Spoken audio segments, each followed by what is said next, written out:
Alhamdulillah, bismillahirrahmanirrahim. Assalamualaikum warahmatullahi wabarakatuh. Alhamdulillahilladzi anzala sakinata fi qulubil mu'minin liyasdadu imanan ma'a imanihim walillahi junudus samawati wal ard wa kana Allahu aliman hakiman. Asyhadu an la ilaha illallah wahdahu la syarikalah wa asyhadu anna Muhammadan abduhu wa rasuluhu allazi la nabiyya ba'da. Allahumma shalli ala Muhammad wa ala alihi wa sahbihi asma'in amma ba'd. Alhamdulillah, rekan-rekan yang Allah muliakan, atas izin Allah di kesempatan malam hari yang cerah, dan semoga Allah turunkan keberkahan kepada kita semuanya. Allah masih izinkan kita untuk duduk di majelis ilmu, duduk dalam rangka bertemu bersama-sama menguatkan keimanan kita, karena nikmat berkumpul hari ini menjadi salah satu nikmat yang mahal ya.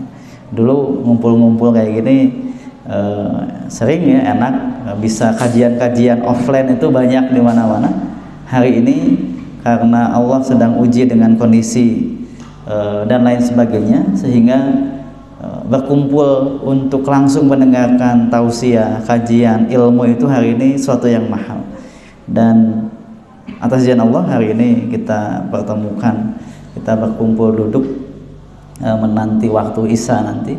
Mudah-mudahan kumpulnya kita ini menjadi sebab Allah turunkan keberkahan kepada kita semua. Amin ya rabbal alamin. Alhamdulillah tadi sudah dibuka tentang ini akademi apa ini? Imam ya. Ini akademi Imam yang ini luar biasa. Kalau disclaimer di saya bukan imam, jadi saya bukan imam. Nanti kita sama-sama belajar adab ya, artinya ketika kalau di beberapa teman-teman di Timur Tengah itu menyampaikan, ketika biasanya ada dicantumkan ya, Ustadz, misalnya Ustadz Andri imam masjid Madinah misalnya, atau imam masjid mana. Kenapa dicantumkan? Karena memang posisi imam, nanti kalau kita kembali dalam peradaban Islam, imam itu dalam peradaban Islam punya posisi yang istimewa ya. Nah, kalau kita hari ini di Indonesia beberapa masjid ada imam tetap, ada kita banyakkan imam apa? Imam tidak tetap ya. Nah, biasa. Nah, itu di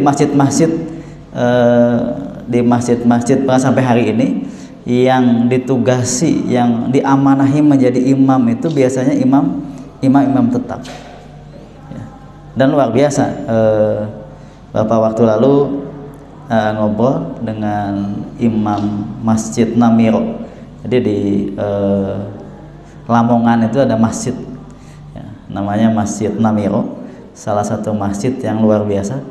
Saya belum ke sana tapi pernah sharing, pengurus Masjid Namiro waktu di Kopdar tim Bandung Raya itu pernah sharing, sampai menugaskan imam khusus ya, imam khusus. Dan tadi salah satu dan imam itu ada 2 atau ada 3 imam yang bertugas di masjid itu. Dan ketika ada satu peserta, Ustaz, mohon kalau imam kan mungkin tidak sembarangan dipilih jadi imam.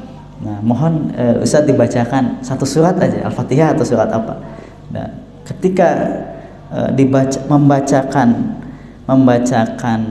Quran itu tidak hanya baik suaranya, tetapi terasa getaran dalam hatinya. Suratnya pendek sederhana dibaca, tetapi luar biasa terasa bahwa yang dibaca itu, yang dilantunkan itu bukan hanya baik, bukan hanya indah suaranya, tetapi sampai pembawaan, sampai menyentuh hati. Itu luar biasa. Belum lagi adabnya dan sebagainya. Nah, artinya mudah-mudahan ini akademi imam ini luar biasa. Ke depan memang harapan masjid-masjid itu diisi oleh imam-imam yang kita kembalikan kepada peradaban Islam. Nah, ini upaya Al-Mujadid supaya kita semuanya perjuangannya panjang. Jadi teman-teman sekalian yang di peserta akademi imam, perjalanannya panjang, dan tetapi kita harus sadari ini yang sudah Allah pilih ini berapa orang?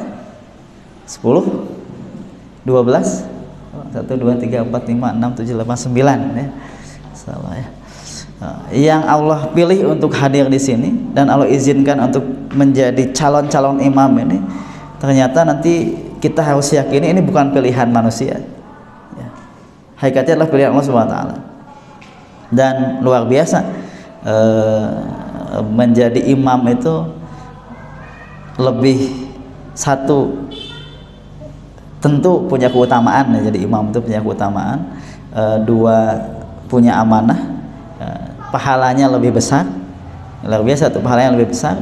Yang ketiga juga tanggung jawabnya lebih besar ya, itu luar biasa.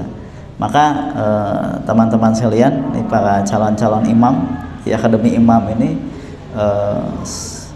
akan, kalau kalimat Imam Syafi'i, tafaqahu qabla tasuddu, maka belajarlah kalian sebelum memimpin, atau dalam tafsir lain sebelum berumah tangga. Nah, jadi hari ini al-imam, imam itu kalau arti diterjemahkan itu adalah pemimpin ya. Kalau imam sholat berarti pemimpin sholat. Nah, maka ketika memimpin sholat itu, Imam Syafi'i tadi mengingatkan bahwa tafaqahu qabla tasuddu, belajarlah kalian ya, faqihlah kalian sebelum kalian memimpin. Nah, ini mudah-mudahan kelak ini akademi imam ini tadi mendasari ilmu kita untuk memimpin tadi. Karena luar biasa, tadi saya sholat telat tuh tadi dari daerah Kopo meluncur ke sini, masbuk 1 rakaat karena di kamar mandi. Itu luar biasa penuh tuh, berapa orang gitu ya. Jadi imam yang memimpin sholat itu memimpin mungkin puluhan orang, dan luar biasa itu ya. Nanti ada yang sudah suka jadi imam, ada? Oh, ada. Luar biasa ya, memimpin sholat itu luar biasa itu ya. Walaupun nggak kelihatan jamaahnya, tapi kadang-kadang suka lupa sama ada gitu ya, lupa dan sebagainya. Bahkan saya pernah, nggak tahu karena sedang capek dan sebagainya, blank gitu. Allahu Akbar, ini tasyahud awal, tasyahud akhir, blank ya, ya. Dan memang tadi ya salah satu tadi diingatkan tentang mental, tentang adab, tentang bersihnya hati, luar biasa gitu ya, bahwa ketika nanti belajar adab itu nih, di kitab Tazkiratus Sami, ini kitabnya karangan Ibnu Jamaah, sudah terjemahan bahasa Indonesia, ada bukunya. Pertama, ini Tazkiratus Sami ini adab guru dan adab murid sebetulnya. Adab guru, adab murid. Nah, salah satu baik guru ataupun murid, salah satu bab awal pembahasannya tentang kebersihan hati ya, kebersihan hati. Maka kalau di Imam Muda Salman, pernah dialog beberapa kali dengan pembinanya, gimana saat konsep imam muda? Iya, kita ya imam muda itu ya bukan hanya tadi baik bacaannya dan sebagainya, tapi jangan sampai imam itu dibenci oleh makmumnya ya. Karena kan ada keterangan ya, hadis, sebaik-baik pemimpin itu yang mencintai yang dipimpinnya dan dicintai makmumnya ya. Ketika Ustaz, ketika ada imam nih, suaranya bagus, ayat-ayatnya hafalannya banyak ya, mengimami misalnya, ternyata di belakangnya makmumnya ngedumal nih, wah iya lama teuing misalnya, wah ini lain sebagainya. Nah, maka boleh jadi katanya, saya penjelasan beliau ini Ustaz pembina di Imam Muda Salma itu, boleh jadi katanya Ustaz itu sudah rusak keimamannya. Boleh jadi Jangan sampai nanti melahirkan imam-imam itu yang dibenci oleh makmumnya. Maka menarik, beberapa tahun lalu pernah kedatangan imam dari Palestina, Syekh Yusuf Awad. Beliau hadir di Masjid Al-Qayyum, masjid di sana hadir, sholat buka dulu karena bulan Ramadan, sambil buka itu sambil tajil makan sebelum mengimami maghrib itu ngobrol, Ustaz, di sini kalau ngimamin kira-kira berapa ayat bacanya? Ya sedang-sedang aja sih, ya paling surat-surat pendek dulu. Udah deh, ya maghrib ngomongin selesai aja.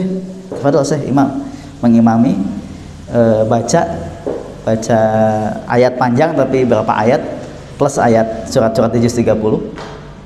Sudah itu makan kan, istirahat, salam, makan, kita makan, buka saum, ngobrol lagi saya, Ustaz, tadi saya mengimami kepanjangan nggak segitu? Salah saya cukup, nggak terlalu panjang, nggak terlalu pendek, cukup segitu. Ya nanti kalau saya nanti ngimamin tarawih, karena tarawih ya segitu-segituan. Ini ngimaminya 22 atau 44 rakaatnya. Sini biasanya 44. Tapi kalau Syekh mau 22, silahkan kita ngikut aja. Ya enggak, kita ngikut jamaah dong. Ya udah 44. Ya nanti saya segini-segini ya, nggak terlalu panjang, nggak terlalu pendek. Ya, itu luar biasa. Ya beliau hafiz juz 30. Hafiz 30 juz, pengajar tahfiz, imam masjid di Palestina, imam tetap masjid di Palestina. Tapi ketika datang ke Indonesia, datang ke masjidnya segini, Al-Qayyum itu kecil, tidak terlalu besar. Beliau menanyakan, ya, beliau bertanya, ya tadi salah satu adab jadi nanti ada imam itu luar biasa, belajar dari beliau itu.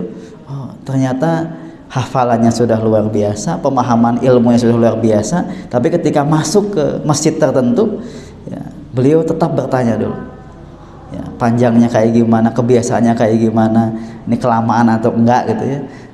Surat-suratnya gini nggak apa-apa saya baca kayak gini, ya banget sih nggak apa-apa. Dan itu luar biasa. Alhamdulillah, emang suaranya juga bagus gitu ya. Jamaah walaupun lama betah we gitu ya, lama betah. Nah, jadi nanti ini luar biasa, masuk adab misalnya ketika diamanahi menjadi imam itu, maka ada sahabat Nabi itu yang ditegur, dipanggil oleh Nabi. Siapa ya? Salman Al-Farisi, mengimami sholat, di sahabat yang lain, di kalangan sahabat yang lain. Ada sahabat itu mengadu ke Nabi, wahai Rasulullah, tadi diimami oleh ini Salman, tapi lama banget ngimaminya. Ya. Salman atau Ibnu Umar, saya lupa lagi ya. Dipanggil oleh Nabi. Wahai, kenapa engkau? Ya kan saya ngikut Rasulullah gitu. Saya pernah makmum di belakang engkau, satu rakaat itu bacaannya panjang. Gitu. Ya Nabi tersenyum. Ya itu imamnya aku, makmumnya kamu gitu. Ya, kalau kamu imamnya, makmumnya yang lain belum tentu keimanannya seperti kamu ketika makmum di belakang saya, kata Rasul. Ya, dipanggil. Makanya ada keterangan kan ketika sholat, kalau ada imam itu menghadap ke belakang dulu kan, sawusufuh pakum, meluruskan, rapatkan safnya. Ya, selain untuk meluruskan, merapatkan safnya, juga melihat kondisi makmumnya. Mana ada yang sakit, ada yang sepuh, ada yang tua, ada anak-anak dan sebagainya. Perlu panjang atau pendek. Ini maghrib waktunya misalnya mau yang panjang atau yang pendek sebagainya. Saya pernah diimami oleh ketika di Masjid Habibur Rahman, Mabit, Syekh Abdul Rahman Abdul Aziz Abdul Rauf gitu, mengimami subuh hari Jumat. Subuh hari Jumat, ya kan, baca surat Al-Jumu'ah. Ya, di belakang lagi sholat subuh, karena pada Mabit ada ibu-ibu, ada bapak-bapak yang bawa anak kecil, anak bayi. Ada yang nangis gitu ya. Nah selesai sholat, bagian beliau kan ngisi kultum subuh, membahas, saya tadi dihadapkan antara dua sunnah. Satu sunnah membaca surat-surat yang disunahkan ketika hari Jumat, ketika subuh itu. Dua, sunnah memendekkan bacaan karena mendengar ada bayi yang nangis. Ya, itu luar biasa. Nah, beliau hafiz 30 juz, imam masjid. Tapi ketika ada bayi yang nangis, ada sunnahnya, sunnah memanjangkan bacaan surat, membaca surat misal Al-Jumu'ah dan lain sebagainya. Tapi ketika mendengar bayi yang nangis, beliau langsung memendekkan bacaannya. Ya, nanti kan bacaannya. Wah, nah itu luar biasa. Kan nanti tadi Pak Hamdi menyampaikan bahwa belajar adab sebelum ilmu ya. Jadi ketika kita nanti makmum di belakang imam-imam sholat itu, ada syekh, ada ustadz-ustadz yang terbiasa jadi imam itu, bukan hanya kita tiru, kita ikuti bacaannya. Kalau imam-imam yang luar biasa itu bacaannya pasti bagus, ya, pasti bagus, pasti luar biasa.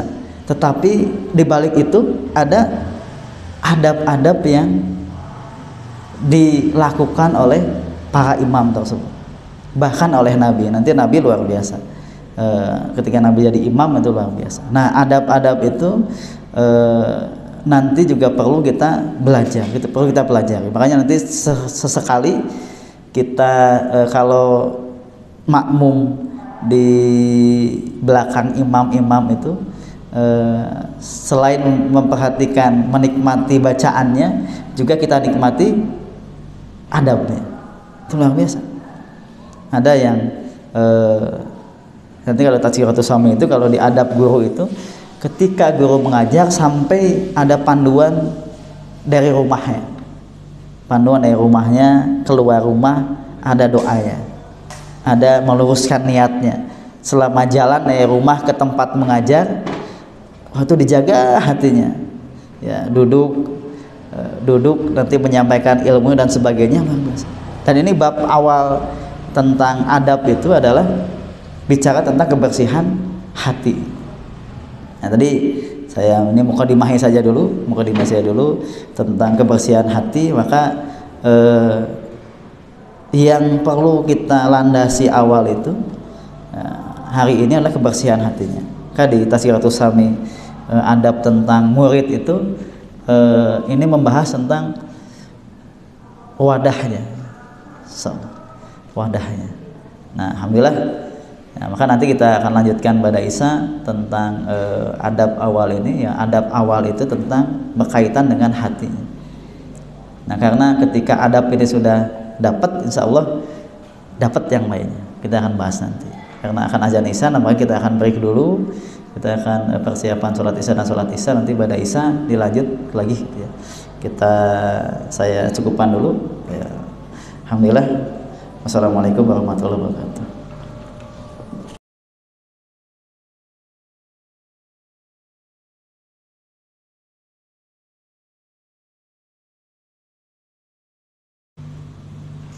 Bismillahirrahmanirrahim. Alhamdulillah, kita lanjutkan tadi tentang prolog ya, bagaimana adab itu menjadi bingkai awal untuk seorang pemimpin, siapapun itu, bukan hanya pemimpin, ketika menuntut ilmu dan sebagainya. Maka adab ini kenapa menjadi penting? Ada yang tahu? Kenapa perlu adab dulu sebelum yang lainnya? Ada? Ada yang bisa menjawab? Boleh pulang? Enggak ada. Kenapa? Karena nanti adab ini sebetulnya akan menyelamatkan seseorang dari fitnah. Pertama itu. Nanti orang yang berilmu tetapi tidak memiliki adab yang baik lebih rentan terhadap fitnah daripada orang yang sedikit ilmunya tapi ia mempunyai adab yang baik. Ulama itu luar biasa tentang adab, apalagi adab-adab. Nanti ada kitab At-Tibyan misalnya. At-Tibyan itu al-adab fi hamalatil Quran, adab-adab penghafal Quran.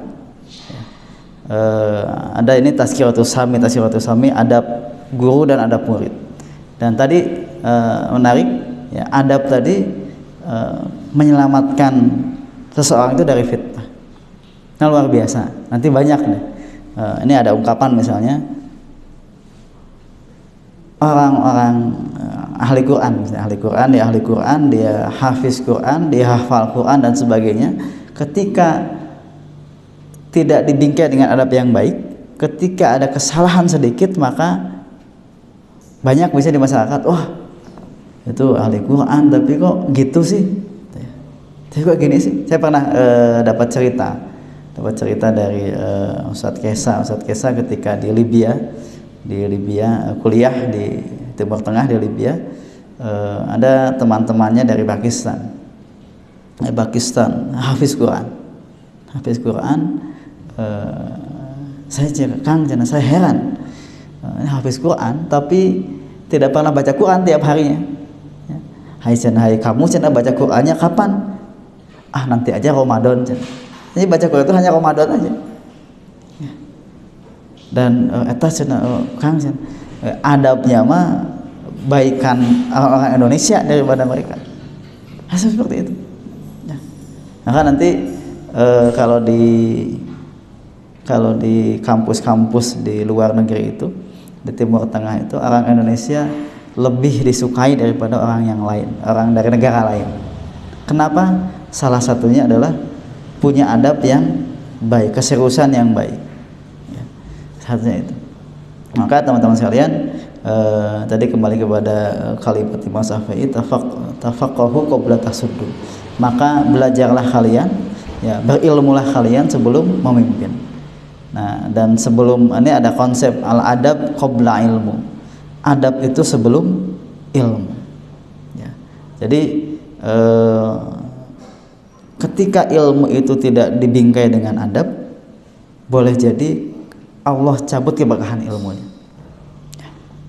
Nah, maka insyaallah teman-teman sekalian, ketika nanti Allah izinkan, Allah amanahkan untuk menjadi imam dimanapun itu, baik nanti imam di rumah, di keluarga, baik nanti imam di masjid yang sederhana, nanti masjid jami, nanti masjid besar dan lain sebagainya, maka penting untuk memiliki adab yang baik.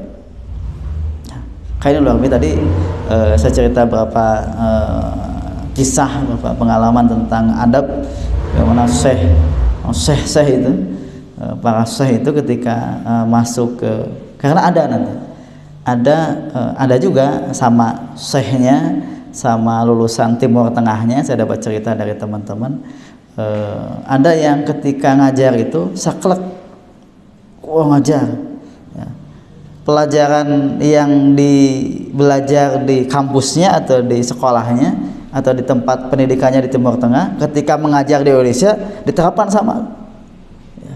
Padahal budayanya berbeda, Indonesia budayanya berbeda, kebiasaannya berbeda, pemahamannya berbeda ya, semuanya berbeda. Nah, maka alangkah baiknya tadi adab tadi, ketika ini di masjid nih ya, di masjid beberapa ustadz yang tadi ya memberikan teladan ketika di masjid, luar biasa. Bahkan ada ustadz itu yang kalau disuruh mengimami ya, disuruh imamnya jadwalnya misalnya pekan depan, ada yang datang sepekan sebelumnya, datang ikut sholat berjamaah. Ngapain? Ingin tahu segimana sih sholatnya. Oh, ini sholatnya segini, bacaan imamnya segini, kalau dikasih lama kayaknya jamaahnya nggak kuat ya, nanti ini imam muda, tenaganya muda katanya, bacaannya panjang-panjang misalnya ya, padahal makmumnya belum siap untuk itu ya. Maka kalau saya di masjid itu imam favorit ya. Kenapa? Bacaannya pendek-pendek. Jadi ibu-ibu ya, kan, kalau mau tarawih saya suka jadwalin imam tuh, saya tanya jamaah ibu-ibu, bapak-bapak, mau imam yang bacaannya panjang, bacaannya pendek? Ustaz, pendek-pendek aja. Ya udah, pendek-pendek aja. Ada. Ya. Yang favorit itu yang pendek-pendek itu. Kalau ada yang lama sedikit, wah biasanya sudah tarawih. Oh. Padahal ada yang saya tarawih dari Isya sampai jam 8 lewat 5 atau jam 8 10 standar. Tapi ada imam yang ketika bacaannya ayat-ayat asing itu kan terasa panjang di jamaah itu. Wah, sama selesainya jam 8 lewat 10 gitu ya. Tapi udahnya wah, Ustaz tadi imamnya bacaannya panjang-panjang padahal masa pendek-pendek. Pendek-pendek. Tapi karena belum dikenal ayatnya, asa panjang gitu ya. Biasanya jamaah juz 30 lah gitu ya, atau juz 29. Wah, ini mah juz Al-Baqarah dan sebagainya. Ustaz panjang-panjang itu padahal mah pendek. Nah, maka tadi ada imam itu, beberapa imam saya pernah itu ketika ditugasi menjadi imam itu sampai beberapa waktu sebelumnya datang dulu, datang lihat kebiasaan. Oh ini sholatnya 4-4 atau tarawih misalnya. Oh ini sholatnya segini. Oh ini subuhnya pakai kunut. Oh ini mah enggak. Oh ini kebiasaannya gitu. Oh ini imamnya kopiah. Oh ini imamnya, karena yang kopiah nih saya lupa pecinya. Ada imam-imam itu yang dianggap sah ketika pakai kopiah. Ada yang nggak pakai kopiah, wah enggak. Kalau imam muda maka nggak masalah. Saya pernah dulu ketika ada acara itu 3 hari di Ciburial di pesantrennya Unisba, ya. Ada yang maju imam muda, masih muda, pemuda, pakai sweater, pakai pecinya pakai kupluk. Maju, suruh maju ini, semua Ustaz maju, sama panitia suruh maju, ya. Maju. Memang yang ini bukan sepuh-sepuh sih, yang muda-muda juga. Dan ketika maju membacanya luar biasa. Tanya, Kang, di mana Kang? Masa dari Al-Latif? Wah, ternyata muridnya Ustadz Muzamil. Bacaannya bagus, enak, bagus. Tidak terlalu panjang, tidak terlalu pendek. Ya, pakaiannya biasa. Ya. Tapi karena jamaahnya jamaah biasa nggak apa-apa gitu ya. Di sweater, di kupluk biasa. Tapi kalau jamaahnya kayak tadi ini bapak-bapak maju, siapa nanti maju ke depan di sweater, di kupluk, kira-kira jadi omongan nggak? Jadi perbincangan. Wah, siapa sih muda? Saya dulu pernah ketika belum menikah ya, jadi imam itu pakai celananya celana PDL, ya. Celana PDL itu celana levis ya dulu itu ya. Ya, maju ke depan mengimami bapak-bapak, ibu-ibu tarawih atau nggak salah ya. Wah itu lumayan juga rame ya. Dulu pernah dijadwalkan, belum menikah dijadwalkan imam Jumat, khotib imam Jumat. Oh, sampai ada sepuh itu yang ngontok. Wah kenapa ini imam Jumat belum nikah katanya. Belum nikah. Ada yang ngontok. Tersah sholat Jumat nah. Oh dan sebagainya ya. Saya senyum aja. Oh datangnya aja sepuh-sepuhnya. Pak, kumaha apa itu lah restu. Kalau memang belum sesuai syaratnya, ya jangan dijadwalin lah saya. Masih ada yang sepuh-sepuh yang lebih faham, yang lebih memang secara syarat dan sebagainya lebih memenuhi. Oh enggak, sepuh sih saya tanya kepada sepuh, enggak ada. Sebenarnya saya cari itu tidak ada syarat menjadi imam itu sudah menikah. Yang penting bacaannya baik dan benar, mampu mengimami, ya udah jadi imam aja. Sok we engke mun aya naon ka bapak. Nah, ada. Jadi nanti ini adab juga nih. Yang kalau yang biasa imamnya sepuh-sepuh itu, ya sepuh-sepuh itu jangan ada, karena saya pernah juga ini cerita dulu aja nih mukadimah ya, belum masuk materi nanti pekan depan materi. Ada cerita ada yang saking semangat belajar tahsinnya, sudah belajar tahsin, sudah belajar kitab misalnya Tuhfatul Ahfal Al-Jazari, Matan Jazariyah dan sebagainya, itu sampai yang nyalah-nyalahin. Wah, sah ya imamna si bapak eta Al-Fatihah lagi terbenar terbalik gitu. Padahal ya sampai diomongin dan sebagainya. Ya, jadi ribut di masjidnya. Jadi oh ini kenapa muda bade-bade mengkoreksi dan sebagainya. Nah padahal ya sudah ya adabnya tadi ya, kalaupun mengingatkan dengan baik dan harus menerima emang gitu ya.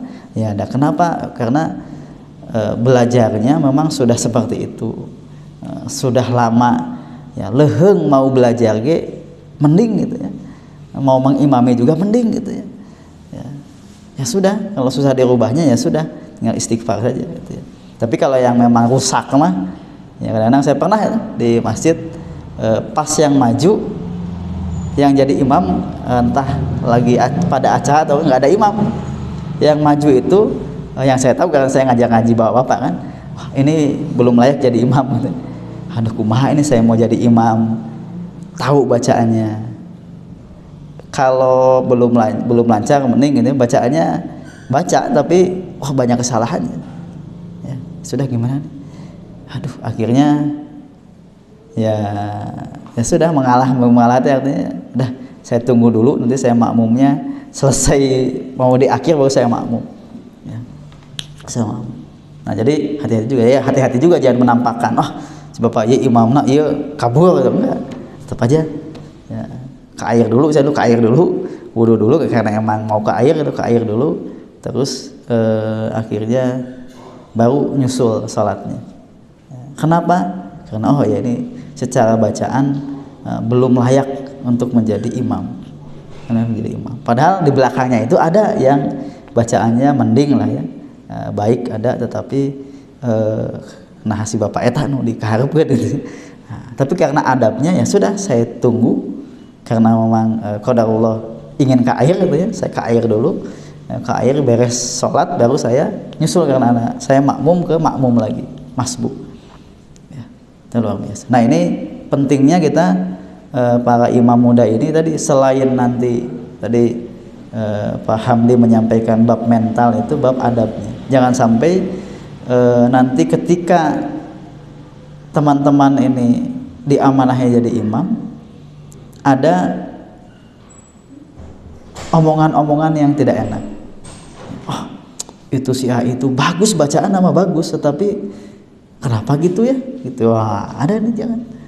Jadi memang alam ini Pak Andri ada program kan nanti misalnya silaturahim, nanti selain ini silaturahim ke imam-imam yang sering mengimami di masjid, silaturahim dibagi kelompok silaturahim dan minta masukan aja. Nah, Ustadz, Pak, kita sedang program akademi imam. Nah, kira-kira Pak minta masukan Pak ini, atau sharing Pak gimana nih jadi imam, pengalaman Bapak dan sebagainya. Anda kan cerita, nah sudah. Udah, jadi nanti ilmu-ilmu itu akhirnya nanti ketika iya tuh, ya jadi mohon izin Pak, kita diamanahi sebelum jadi imam dan diamanahi Pak untuk mengimami sholat. Nanti kalau ditugasi imam mohon izin Pak ya, saya imam di depan, mungkin Bapak makmumnya, saya imamnya, boleh nggak Pak? Ya sok wae, jangan sok wae atau jangan saya gitu. Itu bagian dari adab, bagian dari adab. Nah, karena boleh jadi bacaan kita bagus, ilmunya bagus, tetapi ketika adabnya tidak kurang baik, boleh jadi ada jamaah, ada makmum yang akhirnya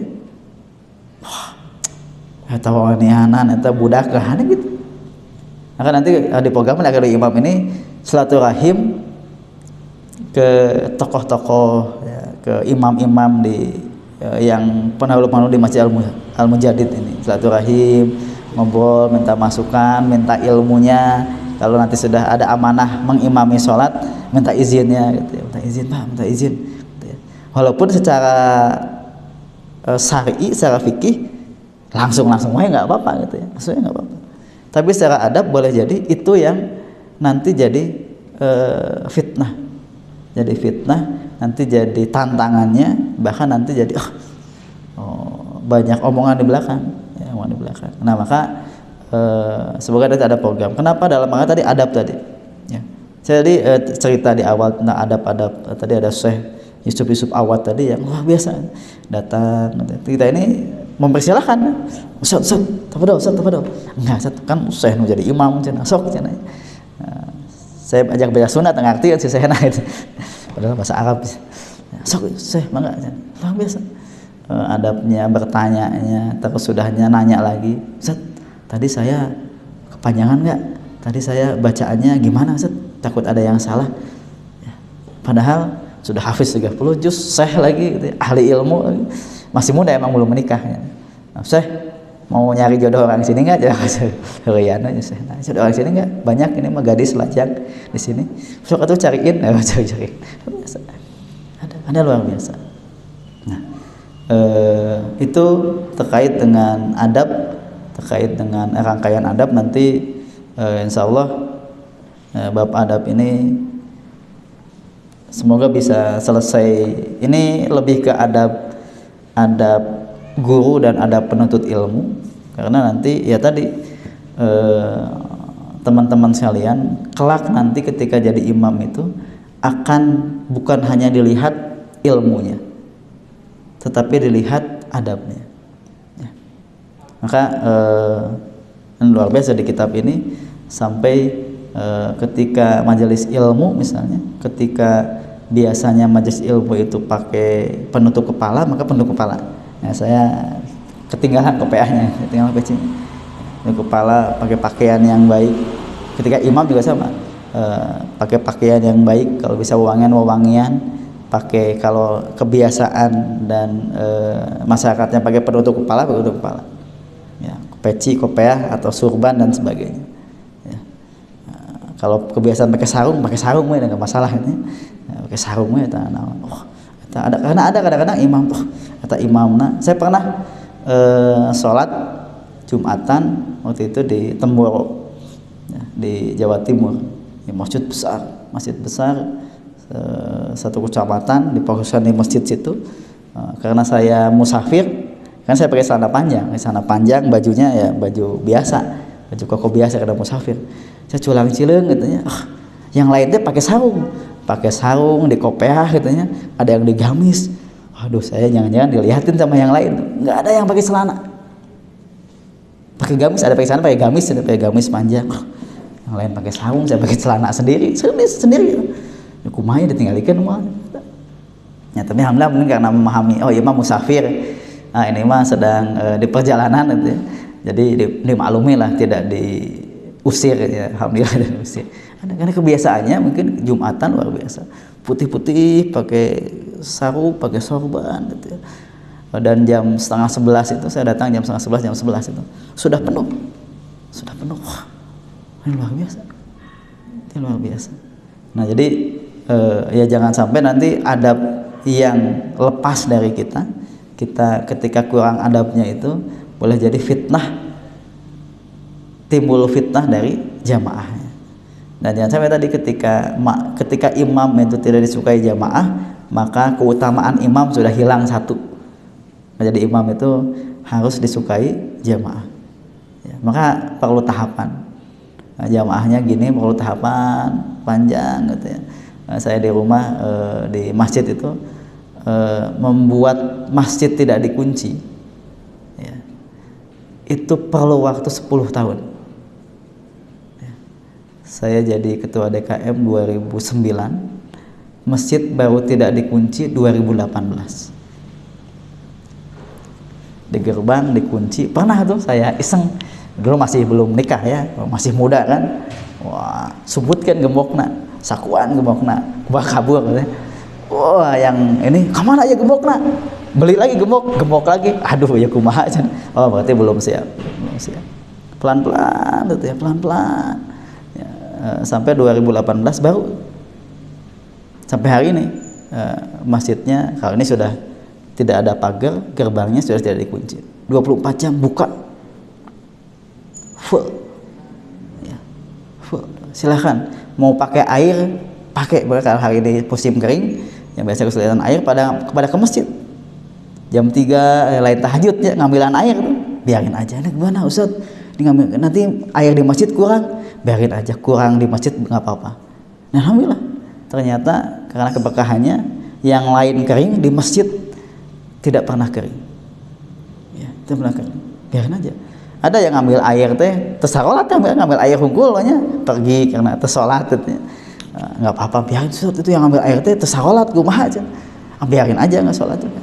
Semoga dengan wasilahnya datang ke masjid dan sebagainya, Allah berikan hidayah untuk jadi ahli masjid lama gitu ya. Ya, di sini mah jamaahnya banyak gitu ya. Dulu di sana jamaah cuma satu saf kurang kadang-kadang, sekarang sudah bertambah. Karena tadi masjid menjadi ya tadi berfungsi sebagai rahmatan lil alamin. Nah, jadi teman-teman sekalian, ini salah satu yang penting nanti sebelum Allah amanahkan menjadi imam adalah merangkai adabnya, merangkai adab yang baik, dan kelak adab itu menjadi bekal kita untuk menghadirkan keberkahan ilmu dan keberkahan amanah di masyarakat. Jangan sampai karena rusak adab kita, karena tidak punya adab, karena tidak dipakai adabnya, menjadi fitnah di masyarakat. Karena fitnah ujian ahli ilmu, ujian nanti imam, ujian ahli masjid itu lebih besar daripada orang biasa. Ya. Orang biasa ke rumah nyetel dangdut, musik keras-keras nggak apa-apa, nggak jadi masalah. Yang suka ngimamin ke rumah nyetel dangdut, wah itu jadi perbincangan. Itu si ustadz ke rumah nyetel musik, nyetel dangdut, enggak sok ngimaman sholat tapi di mana dangdutan, nah jadi masalah. Orang biasa nggak jadi masalah. Ya. Nah, maka nanti ada kalau di adab guru itu ada kalimat ulama, ada ulama yang sampai dulu ketika aku belum mengajar maka aku bisa tertawa, namun sekarang ketika aku sudah mengajar, ya, sudah menyampaikan ilmu, maka aku hanya bisa tersenyum. Nah, biasa. Dan dulu bisa ketawa keras-keras, teriak-teriak dan sebagainya ketika sudah menyampaikan ilmu. Kenapa? Karena ya tadi akan ditiru oleh murid-murid. Ya, ini luar biasa. Maka nanti di Tazkiratus Sami, kalau di Quran nanti ada At-Tibyan, al-adab fi hamalatil Quran, ada penghafal Quran, ada penjaga Quran, itu luar biasa. Dan itu kelak yang akan Allah turunkan keberkahan kepada kita semuanya. Alhamdulillah, barangkali itu yang saya sampaikan. Sudah jam 8. Kalau ada pertanyaan dipersilahkan. Enggak, teman-teman sekalian. Ini yang kuliah berapa orang? Yang sudah lulus SMA kuliah, lulus SMA ada? Yang masih SMA ada? Oh, ada. Yang masih SMP ada? SD ada? Oh, ada SD lumayan. Biasa. Jadi dulu itu ada Ibnu Abbas. Ibnu Abbas itu di majelis senior itu paling kecil, ya, paling kecil. Dulu Rasul bertanya, pohon apa? Jadi tentang istilah ini pohon. Nah, Ibnu Abbas ini mau menjawab, tapi karena lihat ini para sahabat-sahabat senior nggak ngejawab, gitu ya, nggak ngejawab. Ya udah menghormati yang tua-tua, tapi luar biasa. Dan nanti kelak di zaman Khalifah Abu Bakar, Umar bin Khattab itu, Abbas itu usianya baru 15 tahun, tapi sudah duduk ketika Khalifah punya masalah, maka Ibnu Abbas duduk di majelis yang kelak menjadi solusi. Nah, usianya belasan tahun, tapi ketika ada masalah sulit itu Ibnu Abbas dihadirkan. Dihadirkan. Jadi ini luar biasa. Ini kan nanti ada adab anak-anak dalam majelis. Wah, itu luar biasa. Ya, alhamdulillah ada pertanyaan, barangkali ada yang ditanyakan, kita diskusi saja. Dan nanti ini majelisnya kita akan lebih santai saja. Ya, nanti insya Allah di bawah aja nanti. Saya di bawah aja, kita dialog, kita ngobrol terkait dengan karena ya sama-sama nanti kita sama-sama belajar tentang adab. Semoga adab ini kelak membekali kita agar terhindar dari banyak ujian yang menimpa umat Islam hari ini. Alhamdulillah, kalau ada pertanyaan dipersilakan. Serahkan.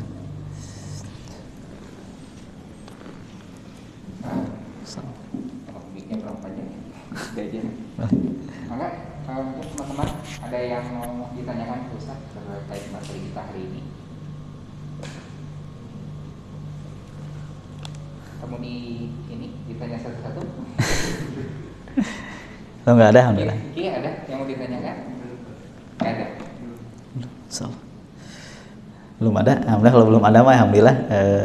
Nanti kita akan lebih santai aja, lebih santai kita dialog, dan boleh jadi ya teman-teman sekalian yang sudah luar biasa, yang Allah amanahkan ilmu, Allah amanahkan kesempatan, dan semoga pilihan akademi imam ini bukan pilihan manusia tetapi pilihan Allah SWT, yang Allah sudah pilih dari sekian banyak pemuda, dari sekian banyak anak-anak, dari sekian banyak laki-laki, itu Allah pilih kita di akademi imam ini, dan berarti ya hakikatnya pilihan Allah SWT, dan semoga estafetanya terus ya, karena saya juga sama, ini saya malah ingin belajar di Masjid Al-Mujadid bagaimana mengkader imam, karena kesulitan di semua masjid, tidak hanya di hampir semua masjid adalah kaderisasi imam tadi. Ya, saya juga diamanahi di MUI kelurahan, ya salah satu kesulitan itu tadi kaderisasi imamnya. Jadi yang imam itu sepuh-sepuh, kasihan, bukan tidak boleh, tapi perlu disiapkan kadernya. Ya, saya di kampung itu ada, ya saya penutup ya, di kampung istri saya ketika saya mudik itu rumah orang tua saya itu bersebelahan dengan musola, yang musola itu jamaahnya sepuh-sepuh udah 70 tahun 80 tahun itu ya, yang azan ya beliau, yang qomat beliau, yang imam beliau, sepuh gitu ya, ya sepuh gitu ya. Orang tua saya sudah meninggal, biasanya orang tua saya yang azan, jamaahnya sepuh-sepuh gitu ya. Nah itu pemudanya nggak ada, padahal pemudanya ada gitu ya.